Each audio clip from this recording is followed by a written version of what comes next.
Kristen kan nggak kayak gitu kan, Dek? Nah, dia bertanya, saya pikir-pikir, saya renungi, oh benar, nggak ada, ya Mas Adam ya? Betul.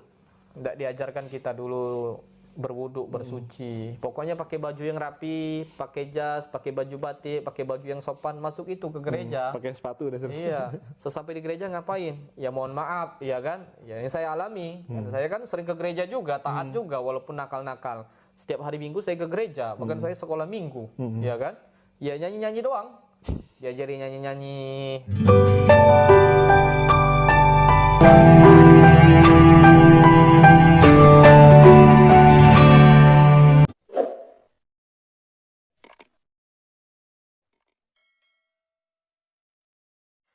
Salam teman-teman sekalian, berjumpa kembali dengan saya Arif Gule di channel TV Laskar Kristus ini. Saya doakan teman-teman kiranya kalian dalam keadaan sehat walafiat dan diberkati oleh Tuhan.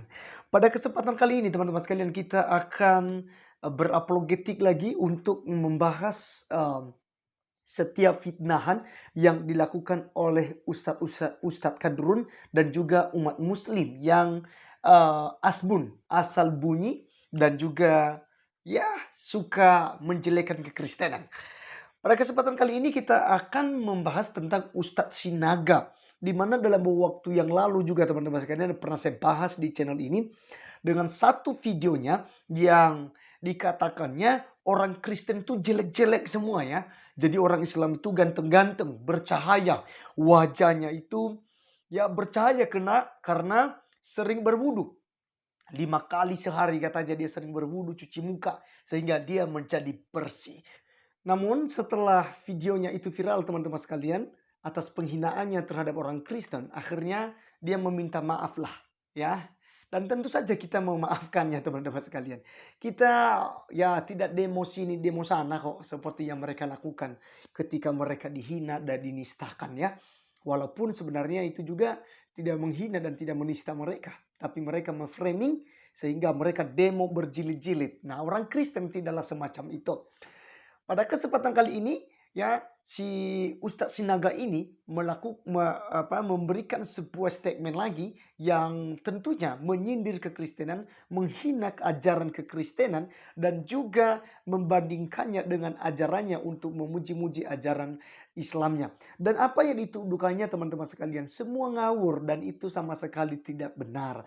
Oleh karenanya sebelum kita berkomentar terlalu jauh, seperti biasanya mari kita terlebih dahulu untuk menonton videonya yang ada berikut ini. Pikir, saya renungi, oh benar, nggak ada, ya Mas Adam ya? Betul. Nggak diajarkan kita dulu berwuduk, bersuci. Pokoknya pakai baju yang rapi, pakai jas, pakai baju batik, pakai baju yang sopan, masuk itu ke gereja. Pakai sepatu dan Iya, sesampai di gereja ngapain? Ya mohon maaf, ya kan? Ya yang saya alami, saya kan sering ke gereja juga, taat juga, walaupun nakal-nakal. Setiap hari Minggu saya ke gereja, bahkan saya sekolah Minggu, ya kan? Ya nyanyi-nyanyi doang, diajari nyanyi-nyanyi, ya kan? Dalam Islam, agama Islam, Allah Subhanahu wa Ta'ala tidak kelihatan. Nabi Muhammad Sallallahu Alaihi Wasallam juga nggak kelihatan, diceritakan saja kan, kisah-kisahnya. Orangnya juga kita nggak pernah jumpa, nggak pernah lihat. Kalau tanda kutip, mohon maaf, agama-agama di luar Islam, katakanlah agama Kristen, Tuhannya kelihatan sebagaimana ada di salib, ya kan? Nah, sejatinya nggak masuk logika. Kenapa nggak masuk logika?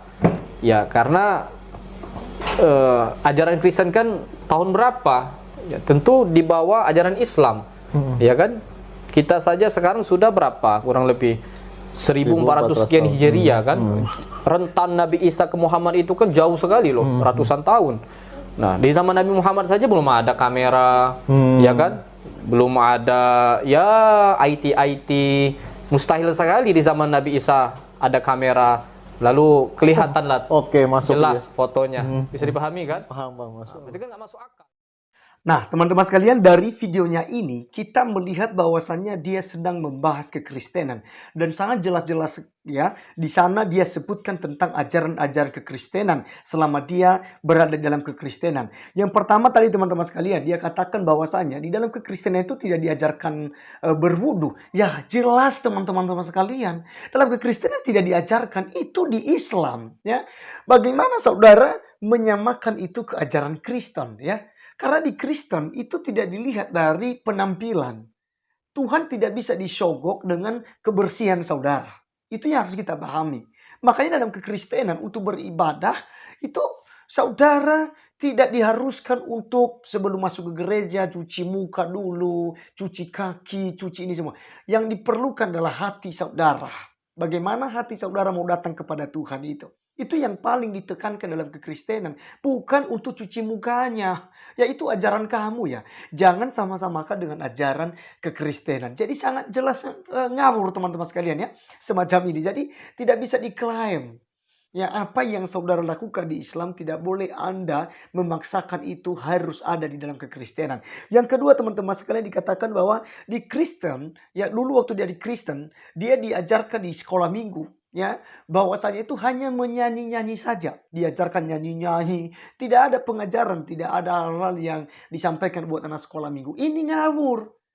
Justru di sekolah minggu itu diajarkan ya cerita-cerita Alkitab. Diceritakan tentang kisah-kisah daripada bangsa Israel dan bagaimana Tuhan menolong orang-orang yang ada di zaman dulu.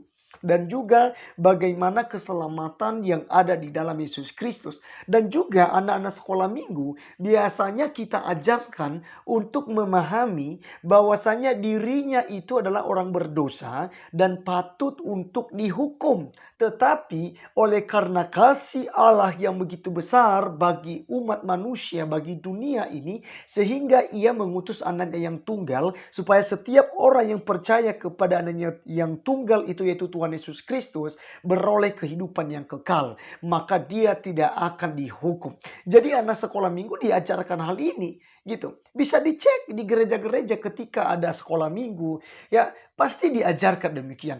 Nyanyi memang itu sudah ciri khas orang Kristen. Jadi jangan heran dengan itu. Ya, jangan berkata bahwa kok nyanyi-nyanyi gitu. Ya memang itulah ajaran dalam kekristenan. Kita memuji Tuhan. Di balik itu setelah sudah memuji Tuhan, mengajarkan tentang ajaran-ajaran Alkitab. Jadi apa yang diklaim oleh, yang dituduhkan oleh Ustadz Sinaga ini benar-benar ngawur teman-teman sekalian ya. Yang berikut tadi dia katakan bahwasanya Allahnya dan Muhammad nabinya itu tidak kelihatan. Sementara Allahnya Kristen itu kelihatan ya. Ada salib, ada foto Tuhan Yesus. Inilah yang membingungkan Ustadz Sinaga teman-teman sekalian. Nah, ini yang sering disalahartikan oleh orang-orang muslim. Mereka berpikir bahwasanya ketika ada gambar Tuhan Yesus, ketika ada salib, itu sudah merupakan sesembahan daripada orang Kristen. Dan mereka klaim bahwa wajah yang ada itu adalah benar-benar wajah daripada Tuhan Yesus Kristus. Ini sangat keliru teman-teman sekalian. Karena gambar yang ada di rumah-rumah orang Kristen atau gambar Tuhan Yesus yang biasa ditempel di dinding, ditempel dalam gereja, sama sekali ya itu bukan wajah Tuhan Yesus Kristus yang asli.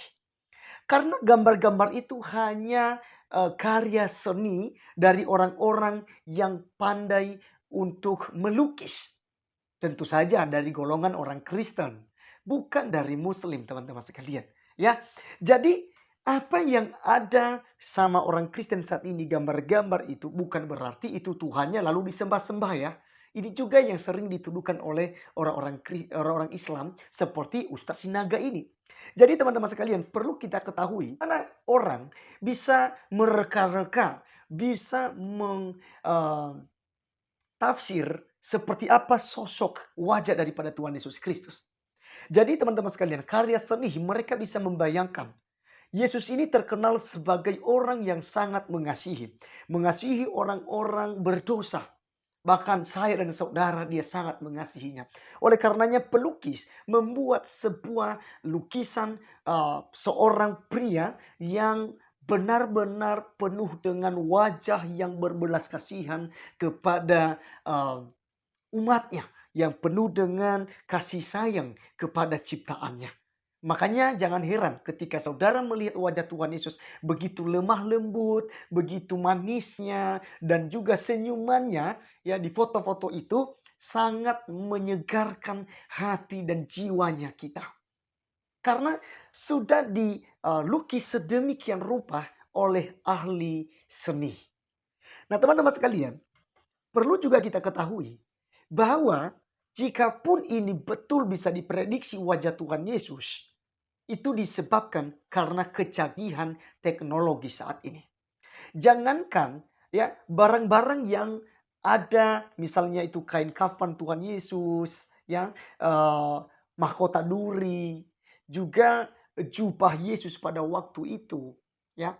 Jadi di sini jari saja orang bisa ya diketahui. Misalnya ada pencuri, lalu ketika penyidik daripada kepolisian ya mengambil sebuah, mungkin ada sesuatu yang dipegang, diambil sebagai sampel dan akhirnya dibawa ke laboratorium, diperiksa. Maka orang yang punya sidik jari itu pasti diketahui siapa orangnya dan bisa diprediksi tingginya sosok orangnya seperti apa. Demikianlah dalam pembuatan gambar Tuhan Yesus Kristus. Kan waktu penyaliban semuanya masih ada teman-teman sekalian. Semua dimuseumkan. Mahkota duri yang dikasih di kepala, bekas paku yang dipakai untuk paku tangan dan juga paku kakinya, itu semua masih ada. Dan banyak peneliti-peneliti juga yang menggunakan jubahnya atau kain kafan atau bungkusan teman-teman sekalian mayat Tuhan Yesus waktu dikuburkan. Itu masih ada sampai pada hari ini. Tentu saja dengan kain itu ya wajahnya itu kan akan melekat di kain itu. Jadi bisa diprediksi. Namun teman-teman sekalian, sekali lagi gambar yang ada saat ini sama sekali itu bukan wajah Tuhan Yesus asli. Itu hanya sebatas karya seni. Dan bukan di situ poin pentingnya. Dan bukan juga soal gambarnya teman-teman sekalian.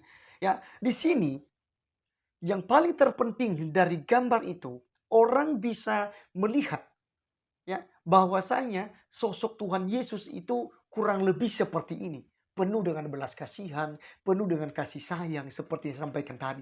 Jadi sekali lagi teman-teman sekalian, apa yang diajarkan dan juga yang disampaikan oleh Ustadz Sinaga ini jelas-jelas ngawur. Tidak ada kebenarannya teman-teman sekalian.